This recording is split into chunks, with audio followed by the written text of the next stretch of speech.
Alright. So, kani ang resulta mo ang buhat sa trial Aletheia. So, this is the OT. So, good evening, everyone. Blessed evening. So, we will start the OT survey for the book of Deuteronomy. So, yun.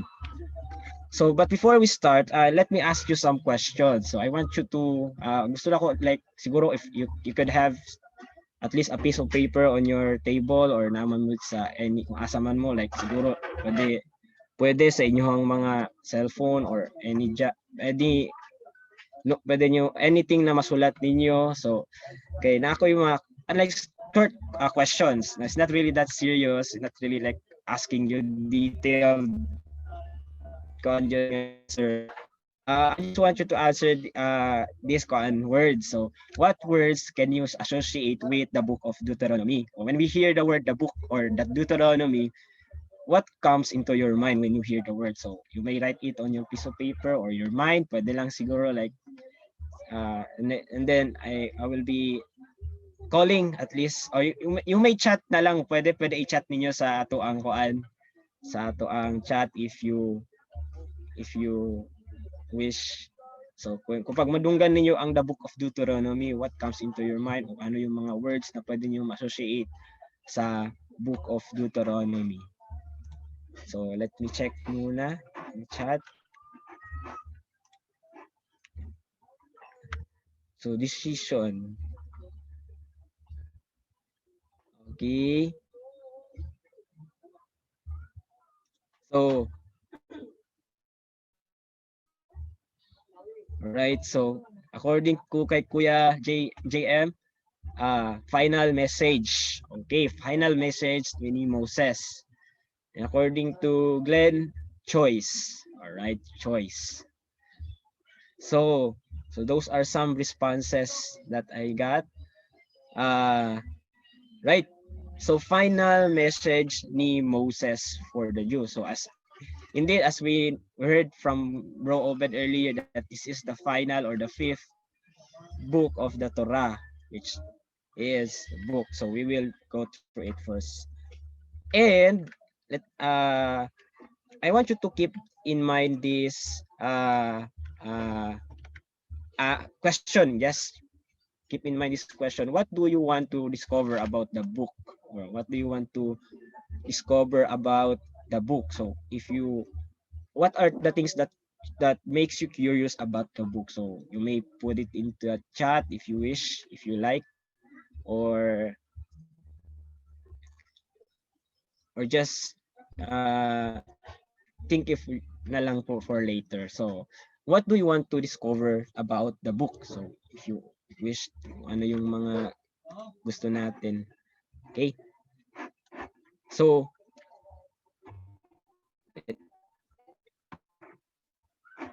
hanggang sa chat. Okay.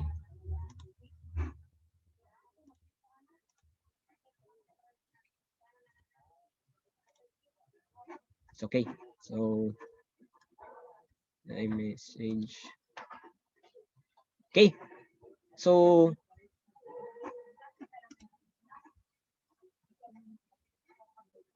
right.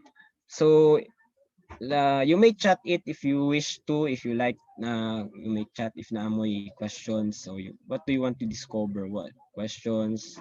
If meron kayong mga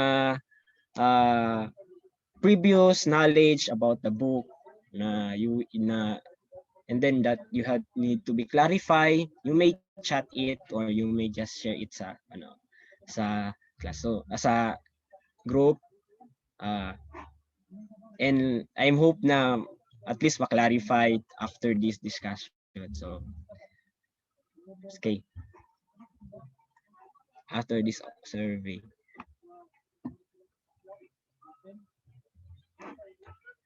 Okay, so right. So let's start na lang muna tayo. Okay. So why do we study the Deuteronomy? So bakit kaya bakit nating pinag-aaralan yung book of Deuteronomy? What is the reason why Right? So bakit? So as Bro Obed already said, Bro Obed, we will continue and we will emphasize kung bakit nasabi ni sa mga statement ni Bro Obed earlier. So according sa dito, the Pentateuch and the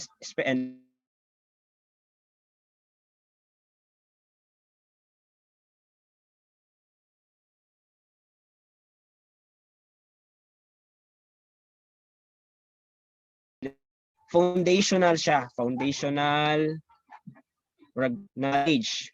If you wish to understand or to really comprehend what is the message uh, of the book or of the all the following book in the OT and the New Testament and some of the New Testament.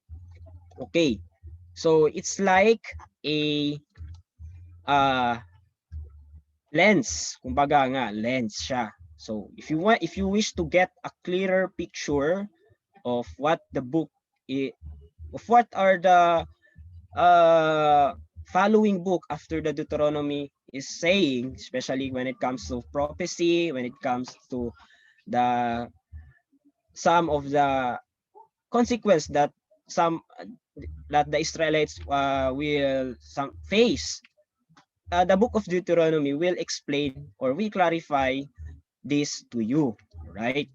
So, in other words, the theological lens for the book is the theological lens for interpreting the whole history from Joshua through Kings is found in the Deuteronomy, which sets up a specific way of reading the successes and failures of the leaders that follow Moses, and especially the kings who follow him. Okay, this is why those narratives have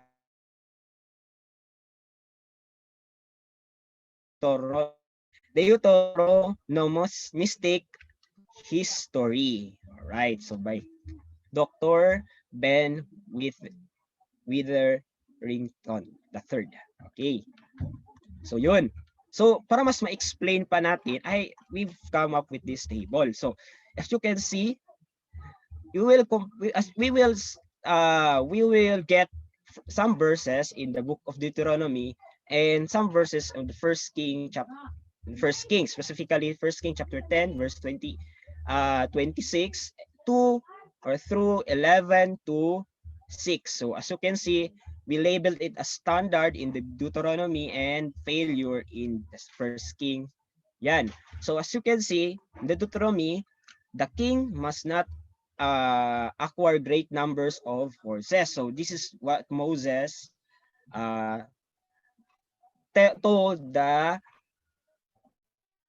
Israelites, the Israelites before they enter. So ibaga nga huling habilin. Now, on the book of First King, we see this, we can see that this was violated. In other words, King Solomon failed to follow the standard that is stated in the Deuteronomy. So dito, Solomon accumulated chariots and horses. So, iba, klaro talaga na yun. So, next is continuation or make people return to Egypt to get more of them. So, dito sa Deuteronomy, pinagbawal na pumalik sa Egypt. That dito naman sa First King, they imported a chariot from Egypt for 600 shekels of silver and a horse for 150. So in other words, they violated. And so on, dito naman sa Deuteronomy, he must not take many wives or his heart will be led astray. But Solomon, dito sa First King, failure na naman yung nangyari. He disobeyed the standard. So according dito,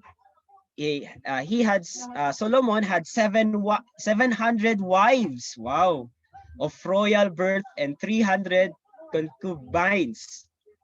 Right?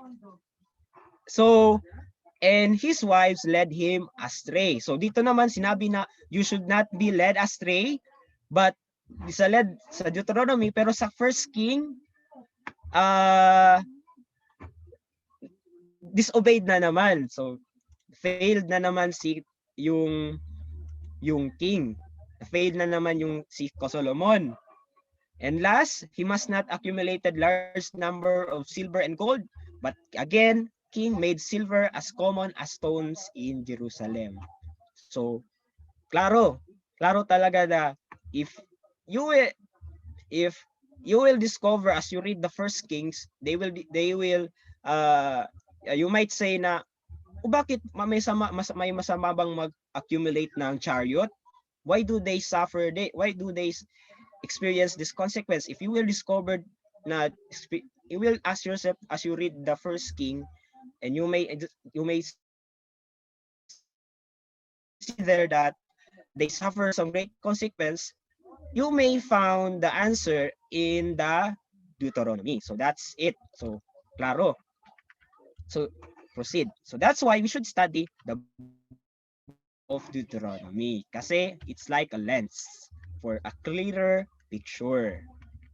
Right? So let's proceed with the first part, overview and background. Right? So overview and background. So overview and background. So an Old Testament book commonly identified as a farewell or as the farewell speech of Moses to the people of Israel just before his death. Okay, so parang farewell na. If you seen the movie Kung Fu Panda, it's like yung turtle, yung basta yung master na yun, it's like telling himself na it's my time. Parang ganun. So, yun. So, the title of the book comes from the Greek word Deuteronomion, which means second law, right? Second law, or repetition of laws received at Mount Sinai. All right. So in his address, Moses underscored and repeated many laws. So yun.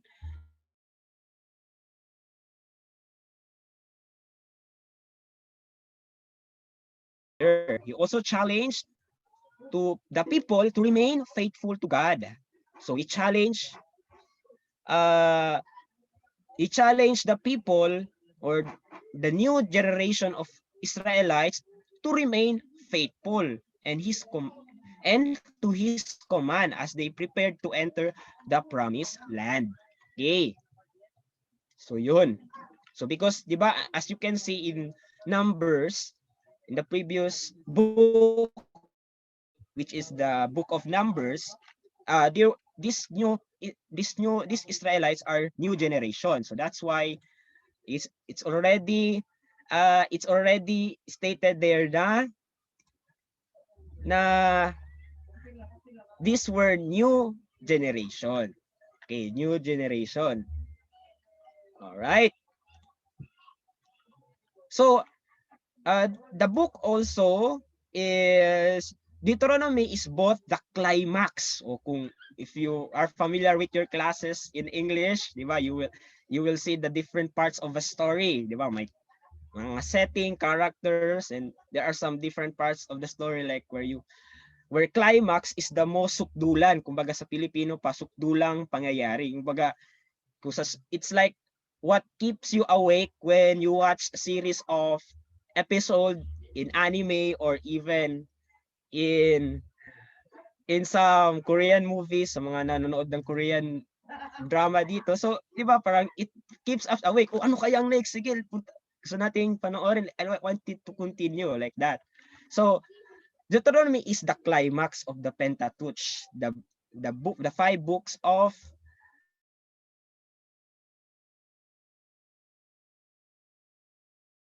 okay, the Bible begins. Okay, so yun. And It is also an introduction class. Introduction class. Guys, so introduction. So again, introduction din siya for historical books. So as you can see, the books that followed is like more like focuses on historical settings. So that's right. So okay.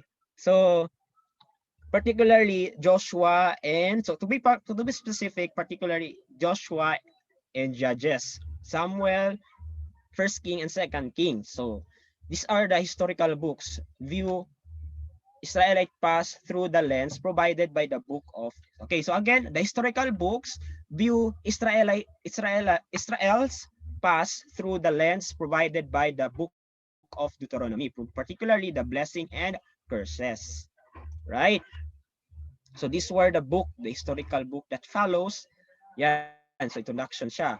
So it's also a lens for reading. So we already explained it earlier. Lens. So the historical books view Israel pass through the lens. So this is the lens of reading. Alright. So particularly the blessings and the curses. So if you want to know why does the Israelite experience this thing? So you may find this reason uh in the book of Deuteronomy. Okay. So next. So that's it. Now, after the right. So Deuteronomy comes after an entire generation has died in the wilderness as a result of disobedience. So like I said earlier, these were new generation of Israelites. So yung mga namatay doon sa wilderness as they wander around the wilderness, and so iba na yung generation. Kumbaga kung we can say in today's time, mga generation Z or mga new generation like that.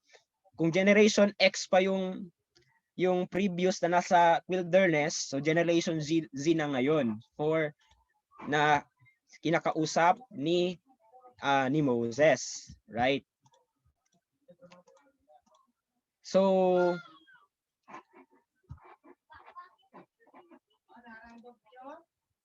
alright, medyo we have a visitor like sa among balay, so please bear na lang sa if you hear some a little bit noises.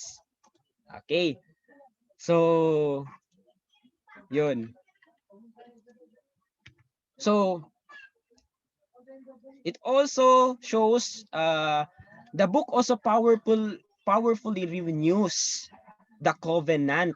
Okay, reviews or renews the covenant to ancient Israelite and attempts to show the Israelites the heart of the covenant. Okay, it attempts to show the heart of the covenant. So it reviews and it also it's also attempts to show the heart of the covenant, right?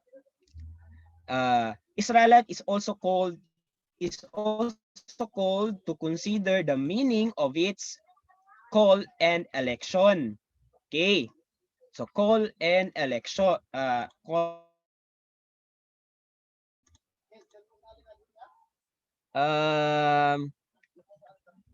the blessing of Abraham, the Exodus, and the imminent gift of the land.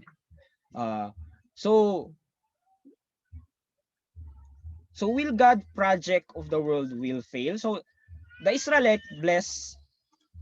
So yun. So in this case din, this book ultimately teaches the greatest obstacle. So the book also, the Deuteronomy will also teach the greatest obstacle, okay, to this project. So God, as you can see, God in the previous books, as you realize that God has has the greatest project. So but what do you think is the greatest obstacle for this? Okay, greatest obstacle to this project. Okay, will be it the Egyptians? Is it the Canaanites. Okay. So accord so this they are not really actually the greatest obstacle. The greatest obstacle is the human heart. Okay. Right, as I remember last time, I remember that I don't know is the exact words that Sir Dance said that you cannot really take away ano yun, umaga it's Sir Odden said last time na uh it's harder to take the Egypt, no, the Egypt in the heart of Israelite if it's not the exact word, pero it's like the point is the greatest obstacle is the human heart. So that is the greatest. It's not actually the Egyptians or it's not actually the Canaanites. It points out that the greatest obstacle is the human heart. Okay. So, and God will solve that problem. Okay. And there's hope and God will really solve that problem. So next. So also the book emphasizes first seven things. So first is oneness and uniqueness of Yahweh. All right. So oneness and uniqueness of Yahweh. Second, Yahweh's covenant love. So covenant means parang agreement class. So class na naman. Guys, naanad si teacher. So second, Yahweh's covenant love. So it emphasizes Yahweh's covenant love. Third, it also emphasizes Yahweh's universality. Number four is also emphasizes Israel as Yahweh's model for the nations. Fifth, it also emphasizes central sanctuary for Yahweh's worship. And six, Yahweh's concern for justice reflect his character. And seven, blessings, obedience, danger is equal to will result to disobedience. It will the cause will be disobedient. So again, so these are the seven things that the book emphasizes. Okay. So includes the oneness. Okay. So first is oneness and uniqueness of Yahweh. So Deuteronomy emphasizes include the oneness and uniqueness of Yahweh, the God of Israel, over against all other gods. Also, it also emphasizes love for the Israelite in making them his people. Yahweh's universal sovereignty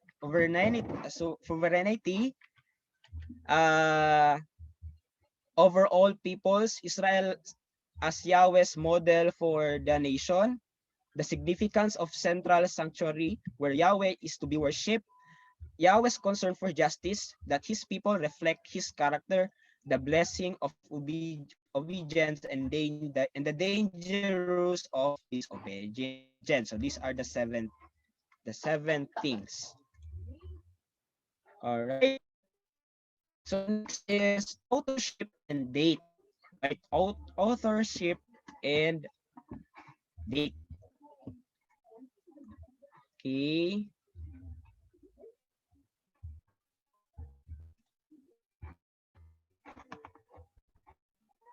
Authorship. So there are two theories that revolves around the authorship and date. Okay. So there are two theories that revolves around this part. So Moses before his death. So it was written before his death. Second, ang known writer during the time of King Joshua. Okay. So during the time of King Joshua, so there are two. First story is Moses wrote the book before his death. And second theory is someone or an anonymous writer who write the book during the time of King Josiah. Okay.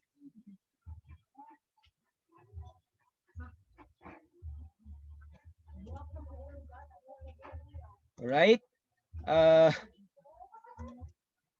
So which is more plausible? So let us take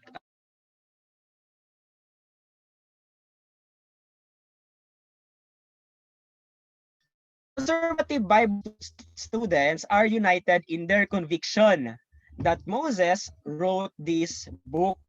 So conservative Bible students, so according to them, they are really sure that Moses wrote the book before his death. But many liberal scholars theorize that Deuteronomy was written several centuries after Moses' time by an unknown author who wanted to bring about the religious reforms of the nations of Judah under the king Joshua.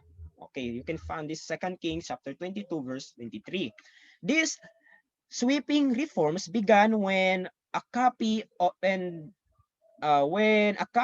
book of Deuteronomy was discovered as workmen repaired the temple in Jerusalem. According to this story, Deuteronomy was placed in the temple to call the Jewish people back to observance of the laws, which God had revealed to Moses and the people of Israel many centuries earlier. Okay. So the first is the book itself that Moses wrote. So next story is this one. So Moses is the one who wrote the book, right? So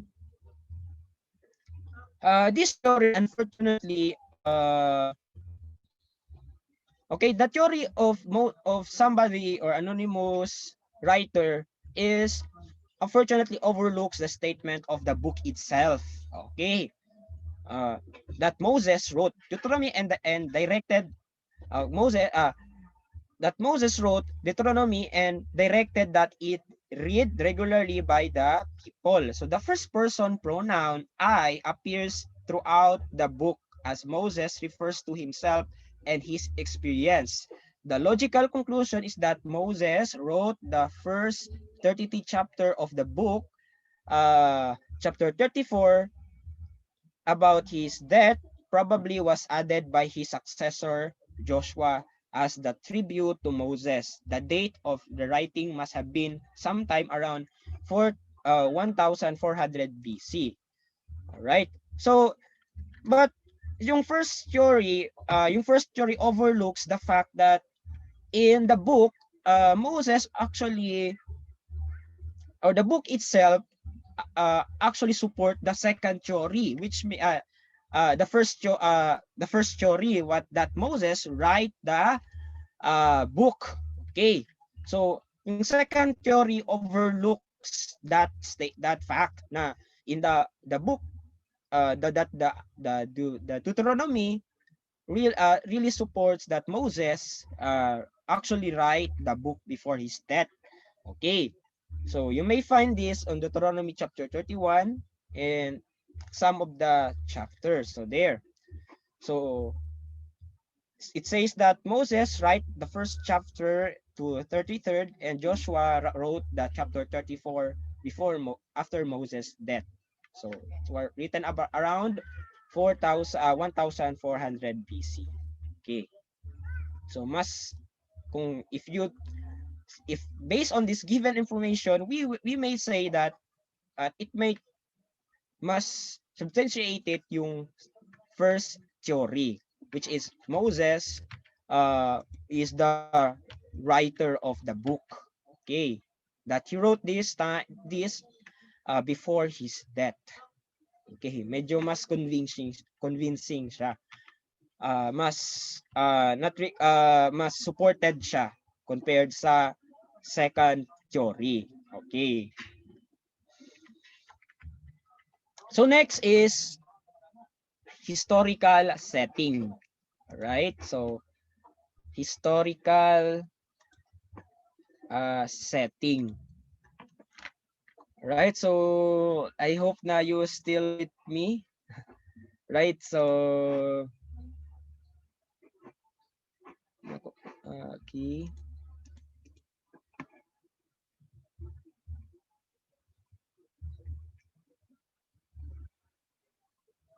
So again, in the so again, mas plausible or mas supported pa yung first story compared sa second story sa written. Now, historical setting for part 3 is historical setting. Okay. So where did when and where. Okay. So first, it is the book of Deuteronomy marks the turning point in the history of God's chosen people. So turning point siya. All right? Uh, uh, for the previous 40 years, they had been through many unforgettable experience under the leadership of Moses. He had led them out of enslavement in Egypt and through the wilderness to receive God's laws at Mount Sinai. Then, because of their rebellion and unfaithfulness, they wandered aimlessly in the desert for generations. Now they were camped their homeland. Okay, so camp na sila. So again, turning point the God chose in that for the people of Israelite. Now they are located. They're staying for enter the promised land is in the eastern border of Canaan. Okay. So in this point of time, uh, Moses sensed that the people of Israel would face many temptation as they settled in the land. Okay, so he realizes that that the people will will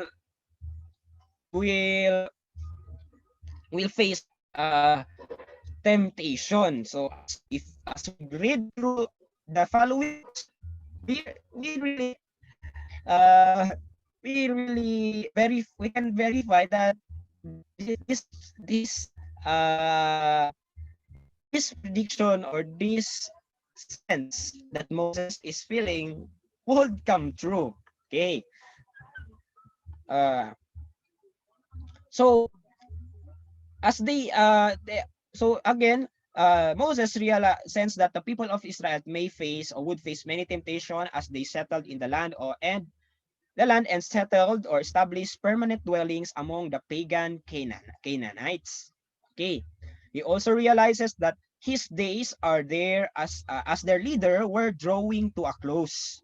He used this occasion to remind the people of their heritage of God's special people and challenge them to remain faithful to God and his laws. Right? So first he realized that that the people would face temptation because they are neighboring the worshiper or the pagan Canaanites. He also realized that it is the end of his leadership. So and also they reminded that they their heritage as special people. So in this sense, and challenge them to remain faithful to God and His laws. Right? So okay.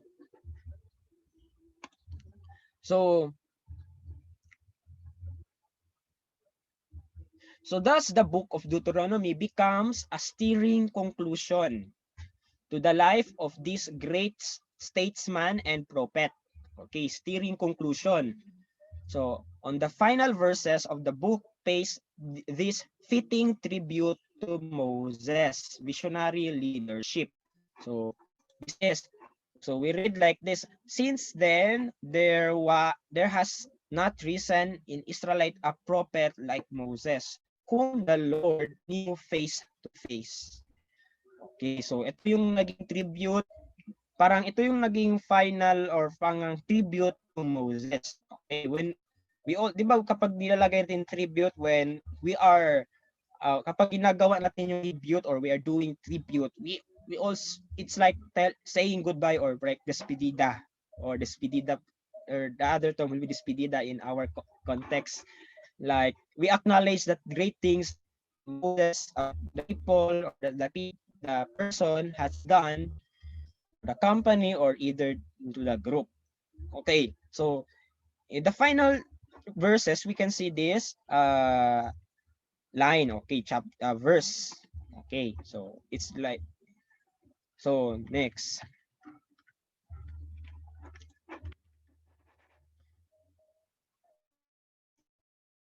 so structure na tayo. So structure. Okay, so fourth part, structure.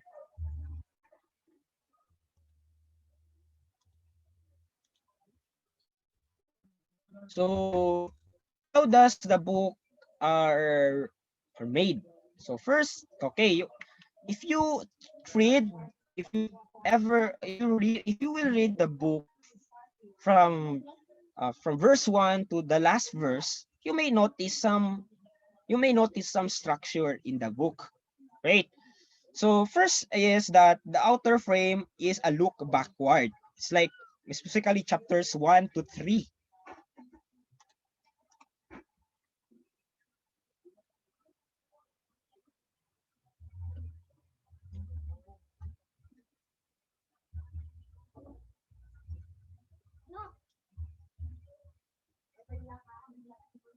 Okay. So so as you can see, the first the outer frame look backward. So first is the inner frame, the greatest exhortation, and also the central core of the stipulations of covenant. The inner frame, which the covenant ceremony, chapter 7. So the outer frame backward. So next, so another frame, another structures that you will notice. So again, let's go back muna. So I forgot that. So note how easily you could read each of the two parts of both framing section as continuous narrative. Okay. Chapters 1 to 3 and 31 to 34, chapter 4 to 11, and 27 to 11 to 27 to 30. So the first part of the outer frame, okay, A, repeats the essential narrative of Numbers. Okay, just wait for a while. Balik lang sa ko. Naayata.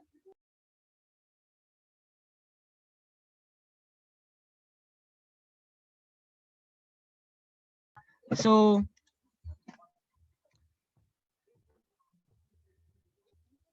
okay. So first is the first chapter repeats the narrative of the Numbers, where Moses is forbidden to enter the land. Okay. The second part picks up the right at that point and concludes the appointment of Joshua, Moses' song, his blessing, and his death. The inner frame, B, which calls Israelite to absolute devotion to God, concludes with the announcement that God is setting before them. Okay, this one, the inner frame. Great exhortation. Okay. A covenant, right? So the second part, B, the inner frame, is that picks up the right to the point of offering content of the curses and blessing. So curses and filling. So nakafocus siya sa curses and blessing. So chapter 27 to through 30. Okay.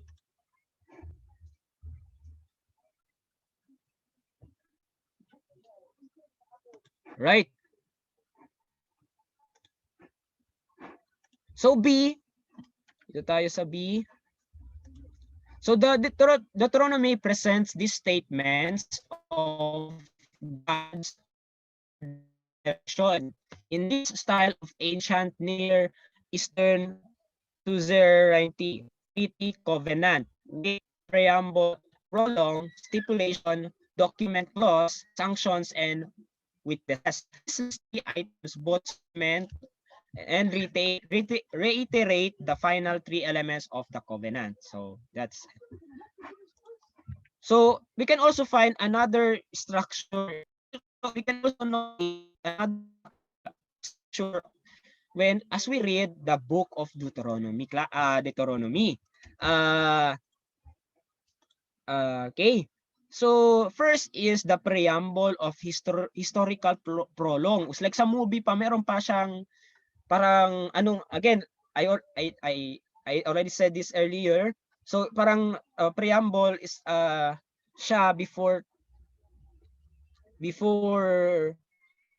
mag-proceed sa final or focus or sa focus ng book. Okay.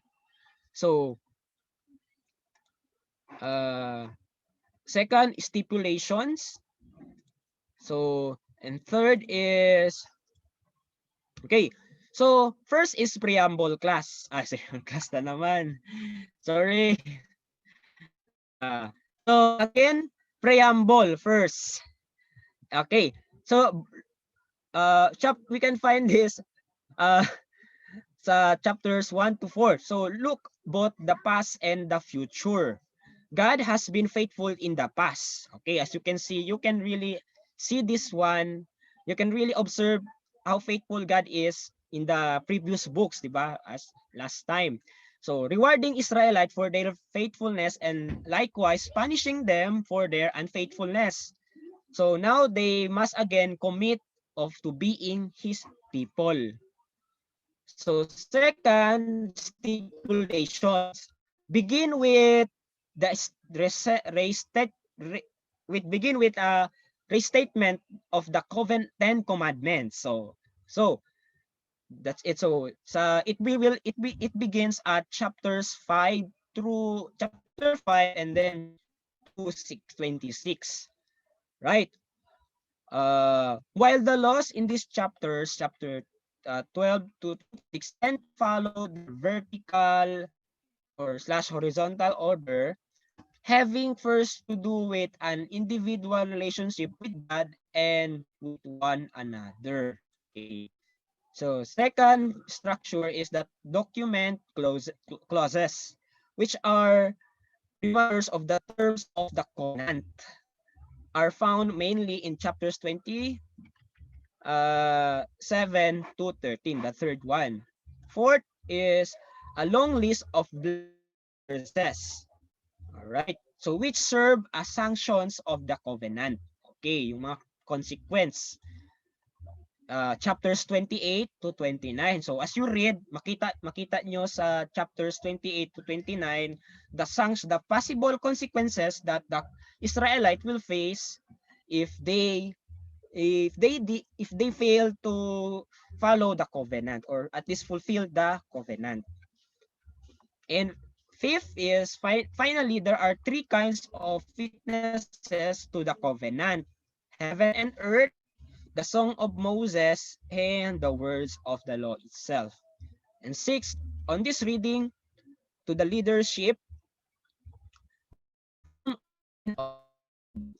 part of the covenant, not part of the covenant per se, but narrative that connects Deuteronomy to the book of Joshua that follows.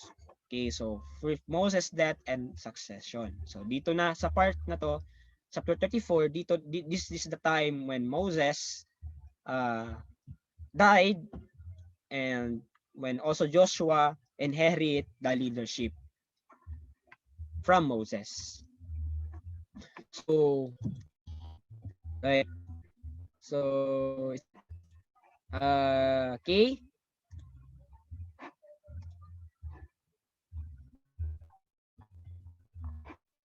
Right. So,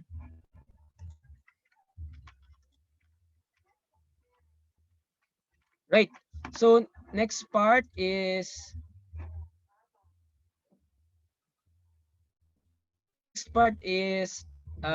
this one. Uh, Deuteronomy is the heart, okay, is the heart that contains a number of motivational speeches, and its aim to renew the covenant of Horeb. Each speech is introduced with a formal rubric, moving staircase like finally maxing in a pronouncement of the blessing of the tribe. At the end of the second speech, there is a followed by a list of blessing and curses. Okay. Okay, there are 6 sections of the horta, hortatory nature of Deuteronomy, which is core legislation of the treaty elements. So first is short introduction, section 1. Second, this is another instruction, structure. Okay, structure of the book. So first section is short introduction. Second section, recap of the history from the covenant. Section 3, significance of the 10 commandments and the importance of obedience. 4, curse for disobedience and promise of hope in the future. 5th, transition of leadership. And 6, final note of blessing for Israel's future. So an epilogue, Moses' final vision before his death. Okay. So these are the 4 sections. All right. So kung is it okay ba if mag mag-break sa ta? Kung ako balik ang screen. So ganila guys, wala na ko.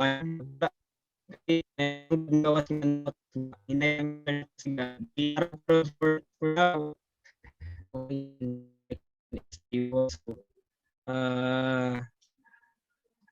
nawalang internet diri sa mua, mot lang ang ano kay siguro na daw natubas skin ay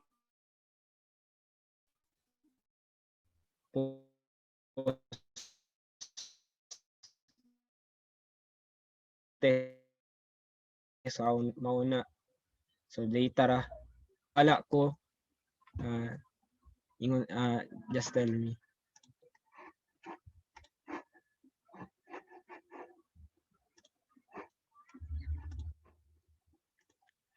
Okay, so okay na guys, klaro na. Yes, kuya. Salamat bro. So purpose na ta. So fifth part, purpose. So we will answer the question of why was the book written? O bakit siya nandyan? Bakit is the reason that merong Deuteronomy? The fifth book of the Torah. All right. So first is the main reason is that the main reason is to prepare the new generation of Israelite as they enter the promised land. Okay. So this is the first main reason. Okay. So these are the sub reason that and also there are also some sub reason that the book was written. So the main is to prepare the new generation, and And other reasons are to remind the new generation of Israelites of the covenant just before the conquest.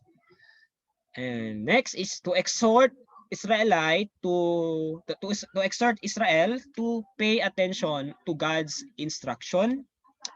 Third, to show that God rewards obedience and punishes disobedience. Obedience. So first reason, so to prepare the new generation of Israelites as they enter the promised land. 'Di ba kung kita guys, 'di ba? Kung kita if with our parents, sometimes kuan man ta, 'di ba? Sometimes ma-annoyed ta nga balik-balik ng ilahang reminder sa tua, like ngano man dunga naman ako ni nga reminders every time. Like example, dong kung before mamananghid ka before muli, or maybe katong rason nga pagtawag ha kung nakay kung walay kung nakadtuan. So sometimes there are some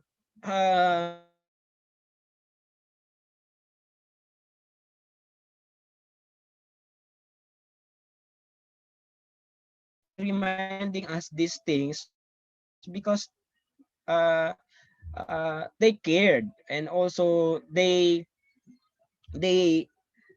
understand what are the things that we may face, di ba? So even though sometimes it get or ma-annoy ta, di ba? Like ma-annoy ta, or balik-balik lang kasi the first part of the is as we previously discovered earlier, that the first part was about reminding, kumbaga gi-remind ang saang nahitabo sa sa nahitabo previously sa the book of Numbers, the book of Exodus. So gi-remind sila dito sa nahitabo sa first part, first chapter 1 to specifically for chapters 1 to 3.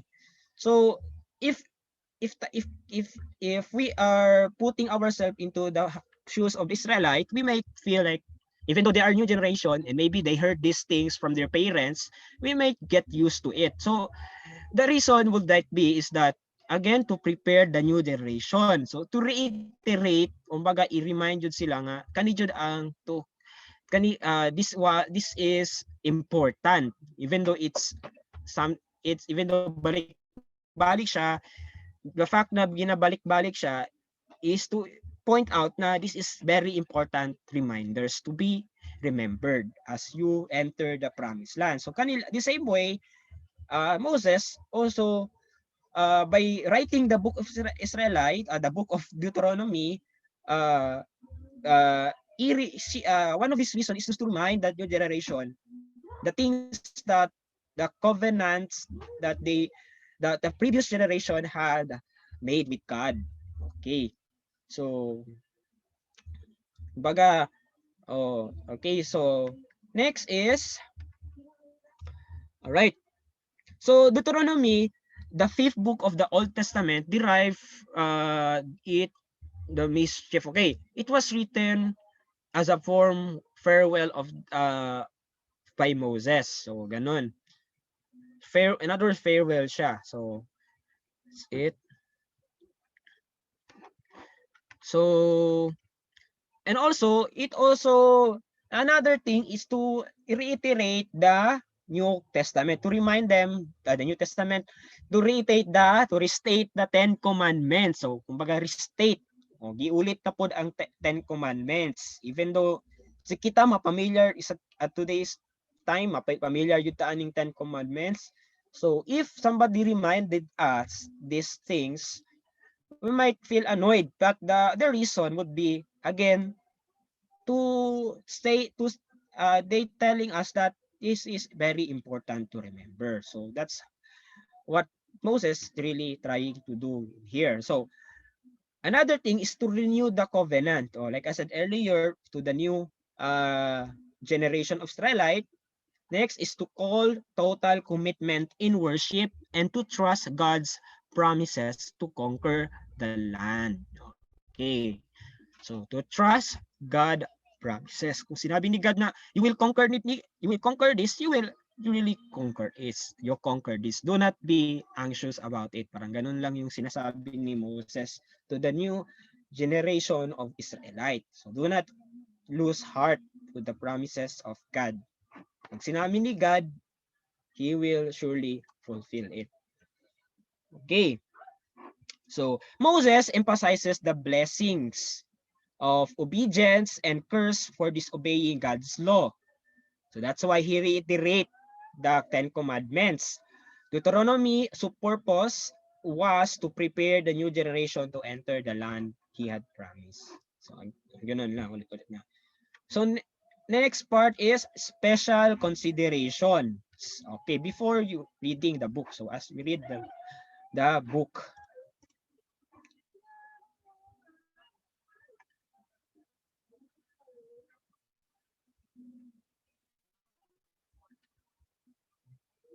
so special considerations, right?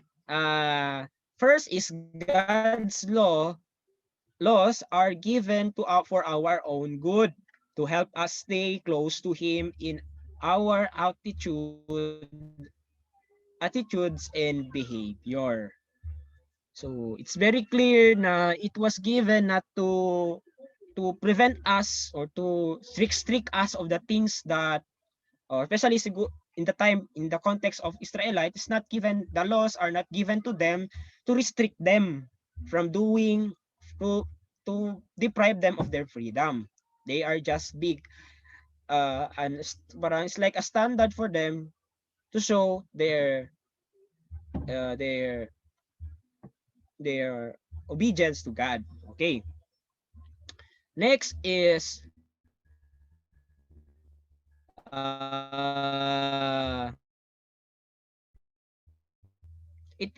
the intention of God's law is positive. Okay, positive siya. Right, so again, first balik mo sa look upon the laws of God in the Old Testament as burdensome and restrictive. O, di ba? Restrictive. So the book of Deuteronomy, however, teaches that God's laws are given for our own good to help us stay close to Him in our, as Moses called the people to keep God's statutes or laws. Okay, which I command you for. Okay, so this is Moses' statement na keep the things which I command you.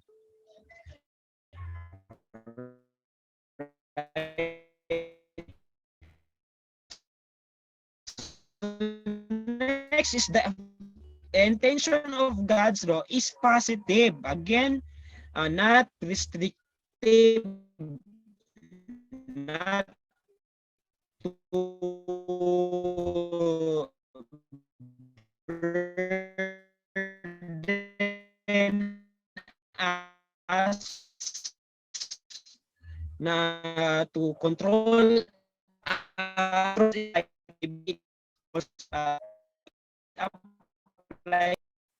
Ayan. Okay. So since wala pa si Sir Arthur, I will be temporarily taking over until makasulod siya balik. Okay. So these are special considerations when we read the book of Deuteronomy. So take note, no, when we are trying to do exegesis, kapag binabasa natin ang Deuteronomy, trying to understand what is God trying to tell us, take note of these special considerations. So God's laws are given for our good, to help us stay close to Him in our attitudes and behavior. The intention of God's law is positive. Okay, it's positive. God's law is good. Passages in the New Testament that seem to condemn the law must be interpreted in this light. And we have to take note of the violence and war, which is God. It's actually something that God commanded. I think na nakapunta ang ilan sa inyo to our session on the wars. Na-remember niyo by Dr. Paul Copan. So there are different theories of why there is violence and war, na bakit kinocommand ni Lord na ubusin talaga lahat ng mga, even the children and the women, diba? So we have to come to terms that it's actually God who commanded it. And the question is why? And that's something na we should really take into account. I think si Sir Arthur ang mas makadiscuss nito since nandun sa kanya yung notes. So these are some of the theories. I think this is from Dr. D.A. Carson as to why there is war and violence in Deuteronomy. So number one is Israel misunderstood the divine command. This is one of the theories. Now, wala nila nasabtan. Hindi nila naintindihan. God commanded this. And because of their primitive and ancient Near East na thinking, di ba? Again, walang United Nations, walang human rights, walang mga, the things that we have today, na modern concepts of, equality. Wala yun before. So, one theory na bakit may war and violence is hindi naintindihan ng Israel kung anong kinumand ni Lord. Another theory is that God accommodated his commands to ancient Israel's understanding. So parang ang term here is that God was got his hands dirty. Parang God was adjusting to paano mag-isip yung mga Israelites and mga ancient Near Eastern people during that time. Kasi di ba mag-ask ka, di ba sabi ni Jesus, love your enemies? Di ba sabi ni Jesus, we need to serve and love, hindi kill and destroy, and di ba? So one theory is that God accommodated, parang inadjust niya yung commands niya sa paano mag-isip yung Israel during that time. That's the theory number two. Another theory is that language is more rhetoric than reality. So I think dito papasok yung kay Dr. Paul Copan na it's a hyperbole. Na hindi talaga nag-destroy, when God said destroy everything, he did not really destroy everything. He did not really mean na destroy everything. It's just hyperbole. It's a rhetoric. And there are evidences to think na hindi talaga na-destroy lahat. And you can see that in the biblical text. So ito, I think, yung ina-argue ni Dr. Paul Copan, though not everyone is convinced with this. Even si Pastor Ramsel, parang hindi siya convinced with this hypothesis na it was more of hyperbole and rhetoric.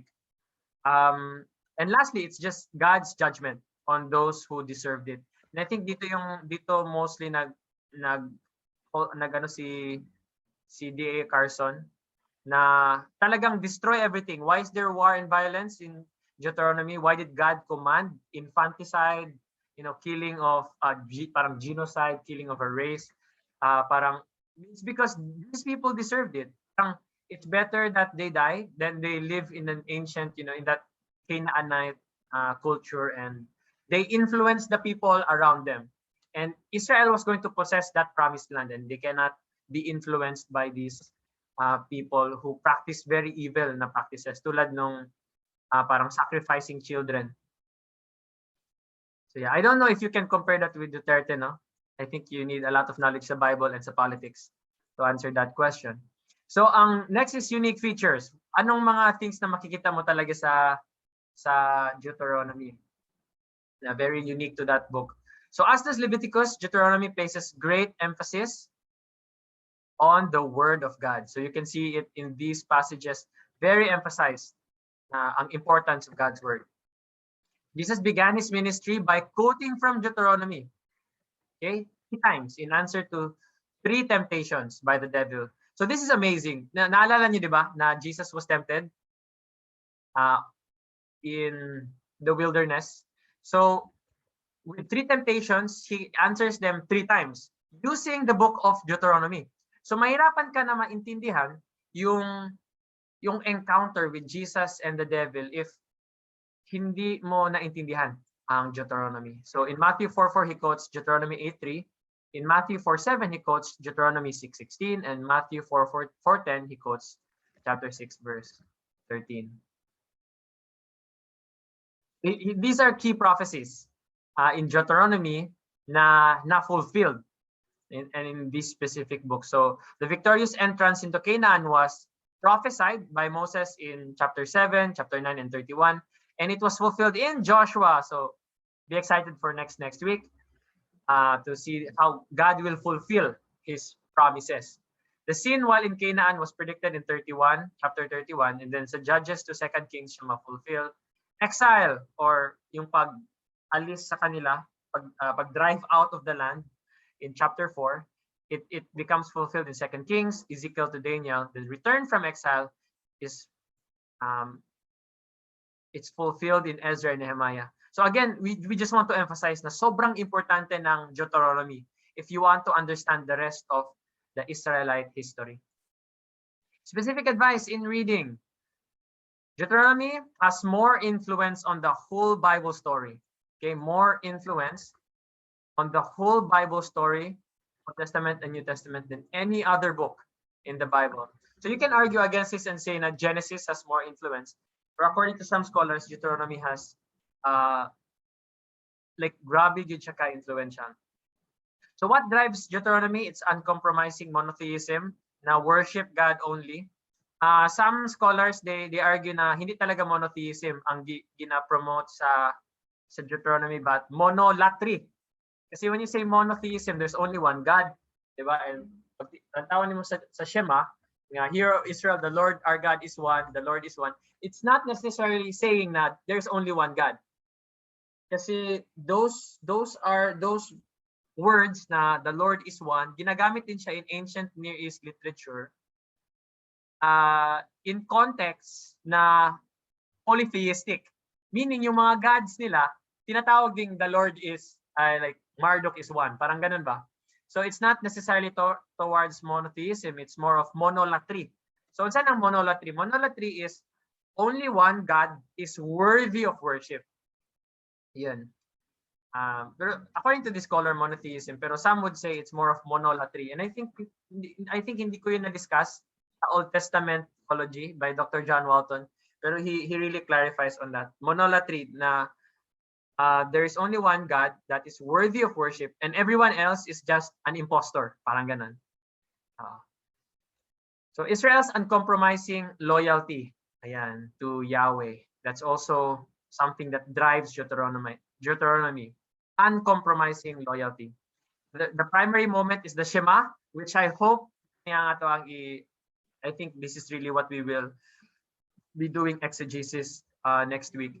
Hear, O Israel, the Lord our God, the Lord is one. So yan na, the Lord is one. The Lord our God, or Yahweh our Elohim, the Lord is one. Love Yahweh, your Elohim, your God, with all your heart and with all your soul and with all your strength. Very, very important. And Jesus actually quotes this, diba? When he was asked, what's the greatest commandment? He said, love the Lord your God with all your heart, soul, mind, and strength. That's the Shema. And that's the primary moment in Deuteronomy. Why should the Israelites love Yahweh with all their heart? The reason is because they loved them first. Okay, Yahweh loved Israel first.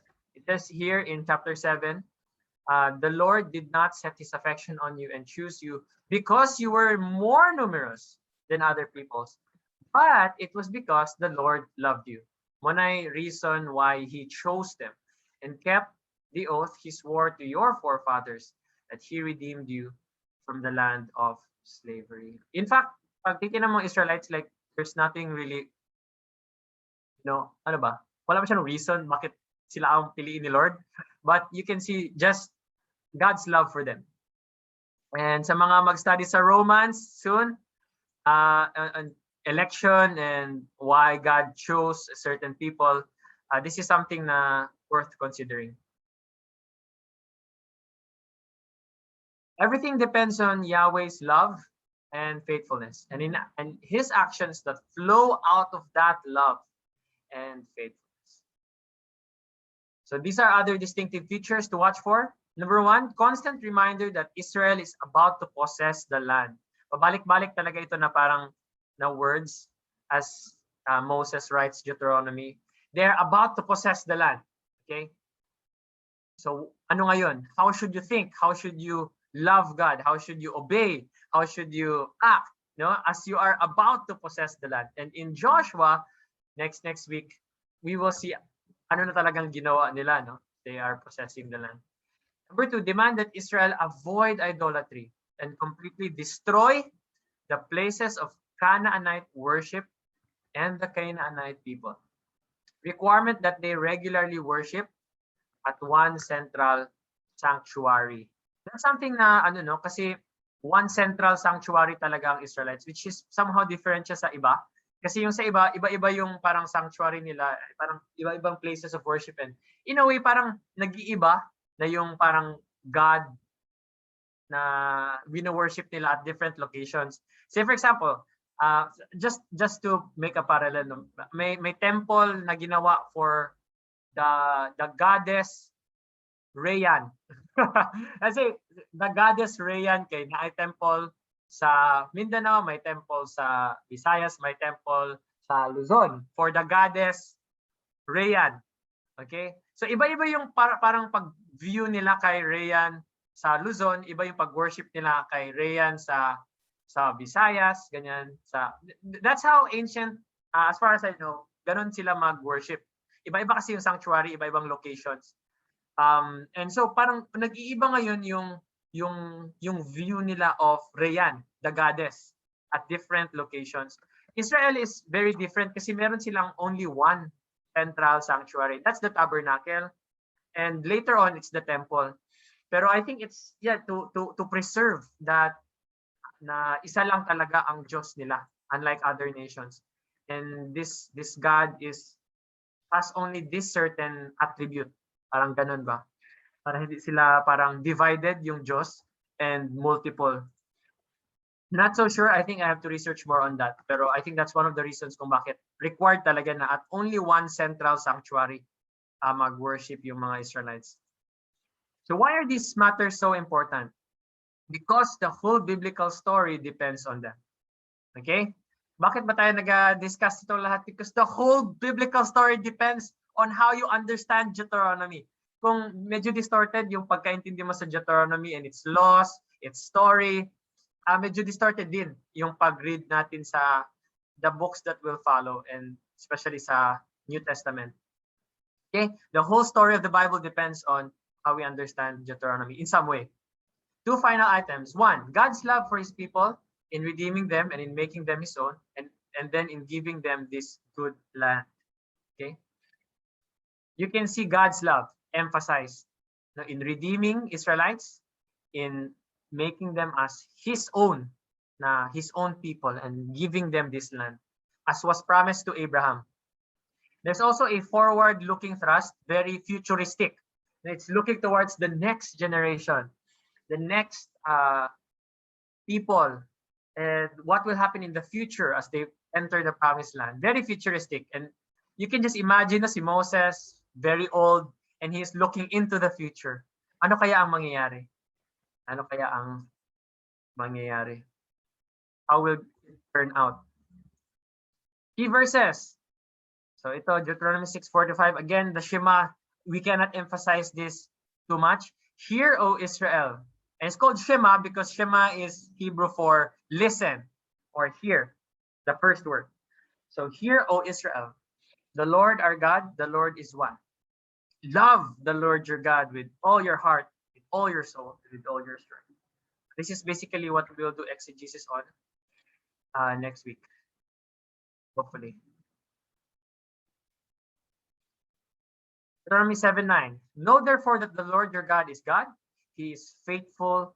He is the faithful God, keeping his covenant of love to 1,000 generations of those who love him and keep his commands. Deuteronomy 10:12-13. And now, Israel, what does the Lord your God ask of you? But to fear the Lord your God, to walk in his ways, to love him, to serve the Lord your God with all your heart and with all your soul, and to observe the Lord's commands and decrees that I am giving you today for your own good. Fun fact lang, the heart here I think is lev, and the soul here is nefesh. Yeah. Deuteronomy 30:19-20. This day I call heaven and earth as witness against you, that I have set before you life and death, blessings and curses. Now choose life. Okay, you can just imagine Moses, no, na pinagdaanan niya yung previous generation that chose death, that chose curses. And now you have the new generation na nakausap na ngayon ni Moses. And yung sinasabi niya na, guys, yung mga tatay nyo, yung mga lolo-lola nyo, they chose death. They chose curses. They're all dead. Hindi sila na makakapasok sa promised land. But now he says, now choose life so that you and your children may live and that you may love the Lord your God, listen to his voice, and hold fast to him. For the Lord is your life, and he will give you many years in the land he swore to give to your fathers, Abraham, Isaac, and Jacob. Mega themes. So what are the big themes that's running in the whole book? So one is the history, the events of reviewing the mighty acts of God. Another mega theme is the laws. Here, Moses reviews the laws for the Israelites, and each generation and each person must respond afresh to the laws of God. Love is one mega theme. You can see here God's faithful and patient love is greater than his punishment. Okay? God's faithful and patient love is so much greater than his punishment. Choices. Kaya yun, important talaga ito na term in Deuteronomy, decision. So covenant it's a covenant that calls them to choose the path of obedience. Okay, rebellion would lead to calamity and obedience would lead to benefits. Last mega theme is teaching. Teach children God's ways. Okay, passing on to the next generation. This is super important, and not just for the Israelites during that time, but even for us. No, I think 5 years, 10 years from now, marami na sa atin magkakasal, manganganak, 'di ba? Si Kuya Den siguro this year. Joke lang. Pero the importance of passing on the truth, passing on God's ways to the next generation cannot be understated. It's very important na we pass on to the next generation. And yun ang ginagawa natin sa BTM. You can see here, we have so young people, di ba? Like si Alexa, si Mark RD, they're all already, jiving with us. See, we want to pass on to the next generation the truth of God's word. So I pray that that will be our desire as we make disciples. God's desire, God desires that his truth be in our hearts and minds, and not merely in our traditions. This is super important. God desires na yung truth of his word, we will truly internalize it in our hearts and truly have it in our minds and not merely in our traditions. Okay? Hindi lang sa mga denominations natin and all of those things, but it's really a part of our life. And this is, I think, the last theology. And this is basically the most important part since that's what we are. We're a biblical theology movement.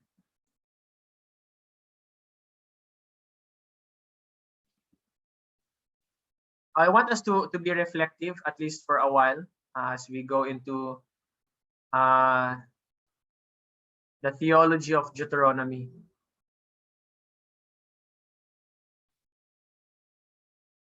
Yun. So one of the main theologies here is the unity and the centrality of God.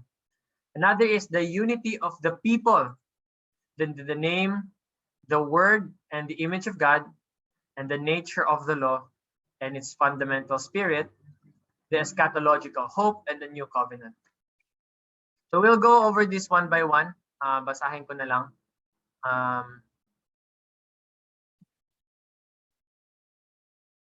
How all of these play out. I think this is still from Dr. D.A. Carson. Wait lang.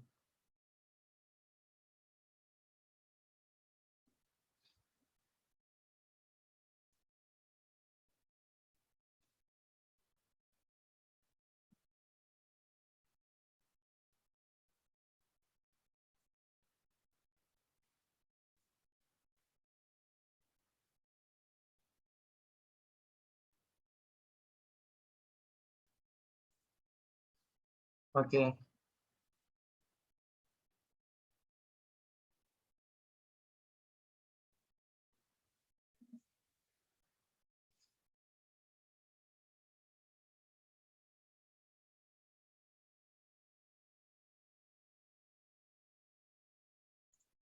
Ayan. So first, for the unity and centrality of God,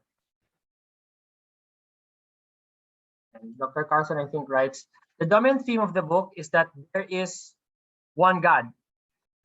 The one God, the Creator, has acted in history and called out a people, rescued them from slavery, and entered into a covenant with them, calling them to love Him with all their being. All other allegiances are subordinate. The theological heart of the book, the Shema, which Orthodox Jews recite every morning and evening, is, "Hear, O Israel, the Lord our God, the Lord is one." So there is only one God. He is hindi siya like polytheistic like the other nations, especially sa Canaan, where they will now enter. So very important that there's only one God, and there's it's so important that we love this God. Not just the unity of God, but the unity of the people. As here, matching the centrality of God and the centrality of a national worship site is the oneness of the people of Israel. The gatherings for public worship at the various national festivals celebrate not only the oneness of God, but also the unity of the people. The people are often depicted in all their diversity. Pag makikita ninyo, di ba, very diverse yung mga tao. May mga adults, may mga bata, may mga servants, may mga Levites, may mga foreigners. But all of them are rejoicing before the Lord and celebrating as one people in their annual pilgrimages or celebrations. The book frequently uses the Hebrew word 47 times, which is a kinship term meaning relative, brother, or fellow Israelite. And its frequent use indicates the filial regard that the people are to express for one another. They are all members of one family. Ayan, they are all members of one family, whether or not they live close to one another or know one another. This unity means that even the king is simply a fellow Israelite. It says in chapter 17, verse 20. Okay? That's mind-blowing, especially sa ancient Near East. Yung king is like God for them, and slaves are like in fact sa ancient Near East na theology, yung image of God, someone who is ruling with God, yung king lang or yung pharaoh. Everyone else is parang, I don't know, di sila created in the image of God. But here you can see the unity of the people of God means that even the king is just a fellow Israelite. And as family members, God's people must be kind to one another, especially the economically poor. And that's na-emphasize talaga yan actually in the book of Deuteronomy na the kindness that they were called to have for the poor and the less fortunate. Okay, third on theology, the name, the word, and the image of God. Another theological theme in Deuteronomy is the transcendence of God. Even when God appeared in the fire on Mount Sinai, or Horeb in Deuteronomy, Israel did not see any divine form. God was audible, naririnig nila, but invisible, hindi nila nakikita. God came near in His words. One could not make a divine image, but one could clearly discern God's will and presence. He was present in His words and name, which represent His character. God places His name in His dwelling place at the central sanctuary. The name is a personal identity card, indicating God's presence and character and His stamp of ownership. To know God's name is to know God's character and His way of acting in the world. It is the fundamental sign of His presence. God revealed His name at the burning bush and then more fully at the burning mountain. It is this God who has drawn near to the Israelites in the burning fire and placed His name among them. The speaking God has no man-made or artificial image. The tablets of stone on which God inscribed His words were to be transferred to human hearts, not with ink, but with the Holy Spirit. This is one way the invisible God becomes clearly visible. So makita niyo no na hindi like image or parang in a form of visual nagpakita si Lord, but it's more of His words. But that's enough, no? Yung name niya, yung words that expresses His character, that expresses His presence, and it shows na as God's name was on them, siya yung may-ari nitong mga Israelites. Sense of ownership. Next is the nature of the law and its fundamental spirit. Most of the legislation in Deuteronomy applies the 10 commandments to the new conditions of, I think we can, medyo mahaba siya though. Kaya basahin ko na lang. The nature of the law and its fundamental spirit. Most of the legislation in Deuteronomy applies the 10 commandments to the new conditions of Israelite settlement in the land of Canaan. Basically, sinasabi na yung 10 commandments parang kino-contextualize ngayon sa situation ng mga Israelites in the land of they were going to settle in the land of Canaan. The 10 words or 10 commandments that the Lord directly spoke are the fundamental moral directives for this new life upon which everything is based. In terms of modern legal systems, the 10 commandments function like the Constitution. Para siyang Constitution. Okay? Sa mga nag-political science or basic politics ngayon sa college, basically parang Constitution yung 10 commandments for Israelites. All other laws apply this policy to the situations in ancient Israel. As a constitution reflects the basic values of the nation that creates it, the Constitution of Israel reflects God's character. Okay? Yun ang nire-reflect ng Constitution, kung sino si Lord. What kind of God would forbid other gods and idols? A God committed to truth and reality. What kind of God would forbid violating his name and identity? A God committed to his own holiness. What kind of God would command a Sabbath law? A God committed to the recreation of his world and the liberty and rest of his creatures. While there certainly are exceptions, the 10 commandments provide a basic general framework for the organization of the many laws in chapters 12 to 26. The initial 2 commandments, which forbid the worship of other gods and idolatry, find expression in the command to destroy Canaanite sanctuaries throughout the land. The 3rd commandment, which forbids violating the holiness of the name of God, is reflected in the concern for the Israelites to live holy lives, particularly in their distinct diet.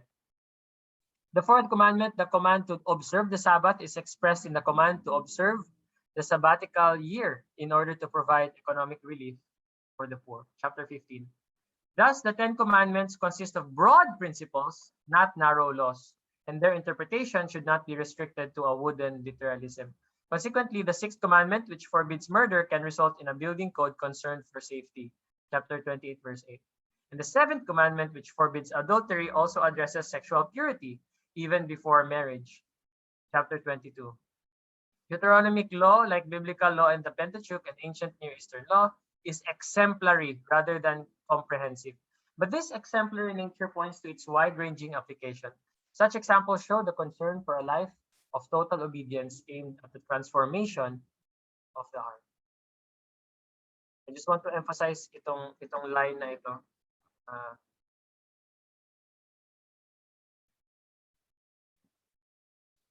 Yan. Such examples show the concern for a life of total obedience aimed. Bakit mag-o-obey?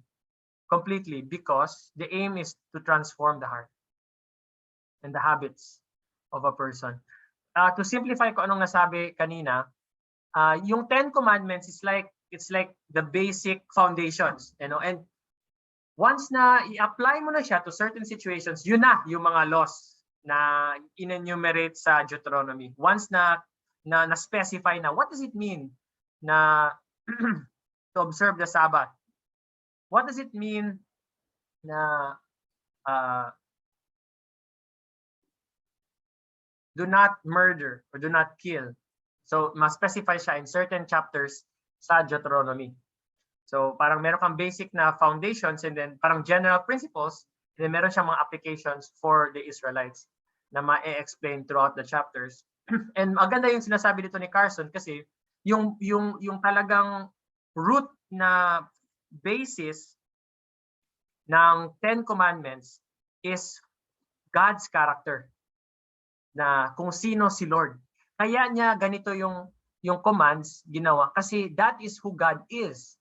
He's committed to reality, he's committed to truth, he's committed for the good of his creatures and for his people. Next is the eschatological hope in the new covenant. Eschatological is for future things, or the end things. The eschatological hope and a new covenant. As Moses presides over covenant renewal, he is aware of the eventual apostasy of his people. When you say apostasy, na lalayo din sila kay Lord.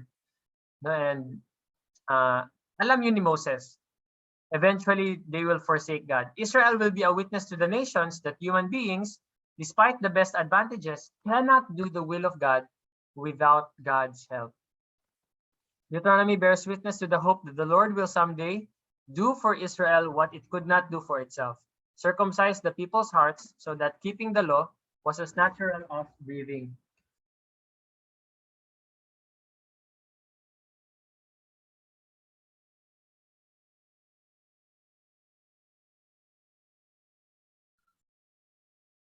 Deuteronomy bears witness to the hope that the Lord will someday do for Israel what it could not do for itself.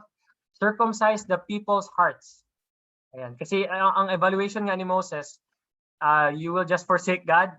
Kasi the problem is really the human heart. So that keeping the law was as natural as breathing. And this is actually fulfilled sa New Testament with the coming of the Holy Spirit, and renewing of the hearts of the people. The prophets were influenced by this hope and called it the New Covenant, a covenant by which the Lord would forgive the sins of his people and write the law on their hearts, as it said in Jeremiah and Isaiah. Paul said that such a day finally arrived in Christ, who perfectly kept the law while suffering its curses, not for himself, but for covenant breakers. Not when such sinners confess Jesus as Lord, they are fully justified by God. Now when such sinners confess Jesus as Lord, they are fully justified by God and empowered to do his will. So this problem na sa Deuteronomy na define the problem of the human heart, so the sinful heart, na solved pa siya in the New Testament with the coming of Jesus and the Holy Spirit. Okay. So let's go to the Jesus lens. So how can we read the book of Deuteronomy through the lens of Jesus? As we believe that Jesus is the climax of the Old Testament. So for the divine human relationship to endure and thrive, what is needed is a human being who never fails to live as God has instructed, who can represent all of God's people, and who can thereby ensure that our relationship with the source of life will never be broken. In other words, we need a sinless human being who is perfectly obedient to God's instruction. It says in Matthew 5:17, do not think that I have come to abolish the law, sabi ni Jesus, or the prophets. I have not come to abolish them, but to fulfill them. Christ perfectly fulfills God's life-giving, relationship-sustaining instructions, and so secures our relationship with God forever. For those who by faith claim him as their representative, he secures the divine blessing for obedience to God's instructions, by experiencing on our behalf the divine judgment for our disobedience. That's it. And these are our references. Special thanks to Kuya Dens for helping us compile all of these. So as we end, I want to share this video by the Spoken Gospel. It's a very amazing on Deuteronomy. And actually, meron sila on other books. So please check them out. Like, I think sa Numbers, meron sila sa Leviticus, and other books of the Bible. They basically connect Jesus to a specific book. So check them out. Ngayon mag-ano tayo. We'll end with this.